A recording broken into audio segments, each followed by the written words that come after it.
ನಮಸ್ಕಾರ, ಸ್ಪೆಷಲ್ ಸ್ಟೋರಿಗೆ ಸ್ವಾಗತ. ನೀವು ನೋಡ್ತಾ ಇದ್ದೀರಾ ನ್ಯಾಷನಲ್ ಟಿವಿ. ನಾನು ಶಿವಪ್ರಸಾದ್ ಮಾಗಡಿ.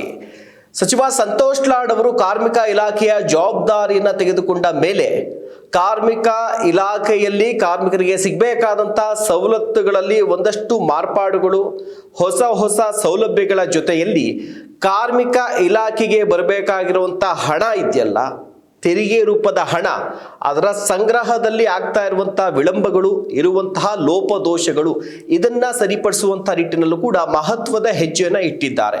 ಯಾಕೆಂದರೆ ಸಾಕಷ್ಟು ಹೊಸ ಯೋಜನೆಗಳನ್ನ ಕಾರ್ಮಿಕರಿಗೆ ಕೊಡ್ತಾ ಇದ್ದಾರೆ ಅಂತಂದ ಮೇಲೆ ಅದಕ್ಕೆ ಕಾರ್ಮಿಕ ಇಲಾಖೆಗೆ ಹಣ ಕೂಡ ಅದೇ ರೀತಿಯಾಗಿ ಜಮಾ ಆಗಬೇಕಾಗತ್ತೆ. ಹೀಗೆ ಸೆಸ್ ರೂಪದಲ್ಲಿ ಸಂಗ್ರಹ ಆಗಬೇಕಾದಂಥ ಹಣದಲ್ಲೂ ಕೂಡ ಸಾಕಷ್ಟು ಲೋಪದೋಷಗಳು, ವಿಳಂಬಗಳು ಅಥವಾ ಕೆಲವೊಂದಷ್ಟು ತಾಂತ್ರಿಕ ಸಮಸ್ಯೆಗಳಿಂದಾಗಿ ಸರಿಯಾದಂಥ ರೀತಿಯಲ್ಲಿ ಆ ಒಂದು ಸೆಸ್ ಹಣ ಏನಿತ್ತು ಅದು ಸಂಗ್ರಹ ಆಗ್ತಾ ಇಲ್ಲ, ಸುಂಕದ ಹಣ. ಹೀಗಾಗಿ ಅದರಲ್ಲಿ ಒಂದಷ್ಟು ಮಾರ್ಪಾಡುಗಳನ್ನು, ಒಂದಷ್ಟು ಟೆಕ್ನಾಲಜಿಯನ್ನು ಆ್ಯಡ್ ಮಾಡಿಕೊಂಡು ಕಾರ್ಮಿಕ ಇಲಾಖೆಗೆ ಸೆಸ್ ರೂಪದಲ್ಲಿ ಬರಬೇಕಾದಂಥ ಸಿಂಗಲ್ ರೂಪಾಯಿನೂ ಕೂಡ ಪೆಂಡಿಂಗ್ ಇಡಬಾರ್ದು, ಆ ಕೊನೆಯ ₹1 ಕೂಡ ಬರಬೇಕು, ಕಾರ್ಮಿಕರಿಗೆ ಅದು ಉಪಯೋಗ ಆಗಬೇಕು ಅನ್ನುವಂಥ ನಿಟ್ಟಿನಲ್ಲಿ ಒಂದಷ್ಟು ಕ್ರಮಗಳನ್ನು ಕೈಗೊಂಡಿದ್ದಾರೆ.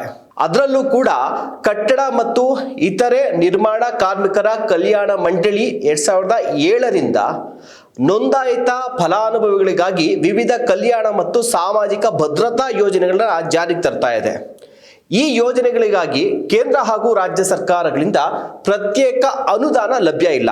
ಆದಾಗ್ಯೂ ಕೂಡ ಕಟ್ಟಡ ಮತ್ತು ಇತರೆ ನಿರ್ಮಾಣ ಕಾರ್ಮಿಕರ ಕಲ್ಯಾಣ ಸುಂಕ ಕಾಯ್ದೆ 1996 ಮತ್ತು ನಿಯಮಗಳು 1998ರ ಪ್ರಕಾರ ಎಲ್ಲ ನಿರ್ಮಾಣ ಕಾಮಗಾರಿಗಳ ಒಟ್ಟು ವೆಚ್ಚದ ಮೇಲೆ 1% ಸುಂಕ ವಿಧಿಸಲು ಅವಕಾಶವನ್ನು ಕಲ್ಪಿಸಲಾಗಿದೆ.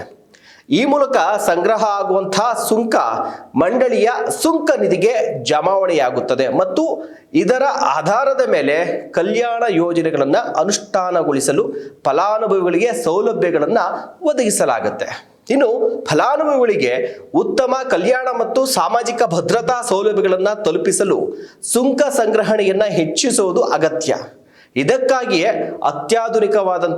ಆಧುನಿಕವಾದಂಥ ತಂತ್ರಜ್ಞಾನವನ್ನು ಬಳಸಿ ನಿರ್ಮಾಣ ಕಾಮಗಾರಿಗಳ ಮ್ಯಾಪಿಂಗ್ ಜೊತೆಗೆ ಸುಂಕದ ಟ್ರ್ಯಾಕಿಂಗ್ ಹಾಗೂ ಸುಂಕ ಸಂಗ್ರಹಣೆಯನ್ನ ಸರಳೀಕರಣ ಮಾಡುವಂಥ ಕಾರ್ಯವನ್ನ ಈಗ ಮಂಡಳಿಯು ಕೈಗೊಂಡಿದೆ.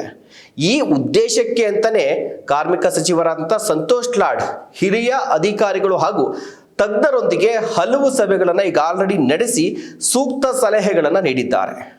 ಮಂಡಳಿಯ ಸುಂಕ ಸಂಗ್ರಹಣೆಯ ಕಾರ್ಯಕ್ಷಮತೆಯನ್ನು ಹೆಚ್ಚಿಸಲು ಪ್ರಾಜೆಕ್ಟ್ ಮ್ಯಾನೇಜ್ಮೆಂಟ್ ಯೂನಿಟ್ ಅಂದರೆ PMU ಅನ್ನ ನೇಮಕ ಮಾಡಿಕೊಳ್ಳಲಾಗಿದೆ.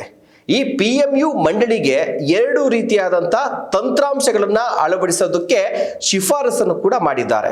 ಅದರಲ್ಲಿ ಶಿಫಾರಸು 1 ಏನಪ್ಪಾ ಅಂದರೆ ಸುಂಕ ಟ್ರ್ಯಾಕಿಂಗ್ ಮತ್ತು ಮಾನಿಟರಿಂಗ್ ಸಿಸ್ಟಮ್ ಅಂದರೆ ಸಿಸ್ಟಮ್ ಇಂಟಿಗ್ರೇಟರ್ ಸಾಫ್ಟ್ವೇರ್.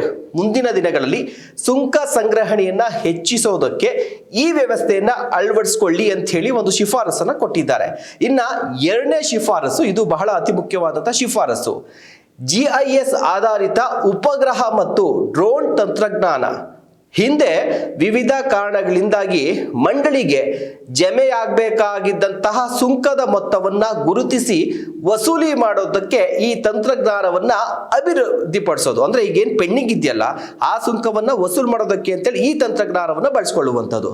ಇನ್ನು ಪ್ರಾಜೆಕ್ಟ್ ಮ್ಯಾನೇಜ್ಮೆಂಟ್ ಯೂನಿಟ್ ನೀಡಿದಂಥ ಶಿಫಾರಸುಗಳ ಪ್ರಕಾರ, ಅಂದರೆ PMU ಏನಿದೆಯಲ್ಲ ಇದು ನೀಡಿದಂಥ ಶಿಫಾರಸುಗಳ ಪ್ರಕಾರ ಈ ಮಂಡಳಿಯು ತಂತ್ರಜ್ಞಾನವನ್ನು ಅಳವಡಿಸಿಕೊಂಡು ಸುಂಕ ಸಂಗ್ರಹಣೆಯನ್ನ ಬಲಪಡಿಸಿ ಹಾಗೂ ಈಗ ಆಲ್ರೆಡಿ ತಪ್ಪಿ ಹೋಗಿರುವಂಥ ಸುಂಕವನ್ನು ಕೂಡ ವಸೂಲಿ ಮಾಡೋದಕ್ಕೆ ಒಂದು ಮಹತ್ವದ ಹೆಜ್ಜೆಯನ್ನು ಇಡಿಸಿದೆ.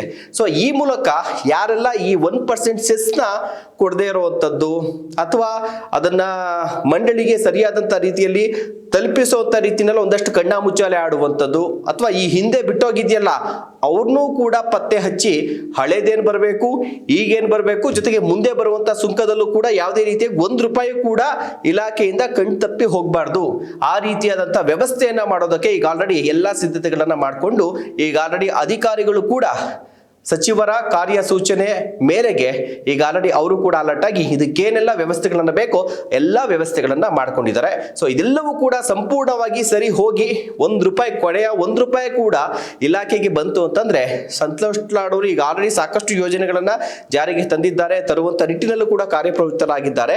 ಸೊ ಅವರು ಇನ್ನೊಂದಷ್ಟು ಯೋಜನೆಗಳನ್ನ ಸೌಲಭ್ಯಗಳನ್ನ ಕಾರ್ಮಿಕರಿಗೆ ನೀಡೋದಕ್ಕೆ ಬಹಳಷ್ಟು ಸಹಕಾರಿ ಆಗುತ್ತೆ ಅನ್ನೋದ್ರಲ್ಲಿ ಯಾವುದೇ ರೀತಿಯಾದಂತಹ ಅನುಮಾನ ಇಲ್ಲ. ನಮಸ್ಕಾರ.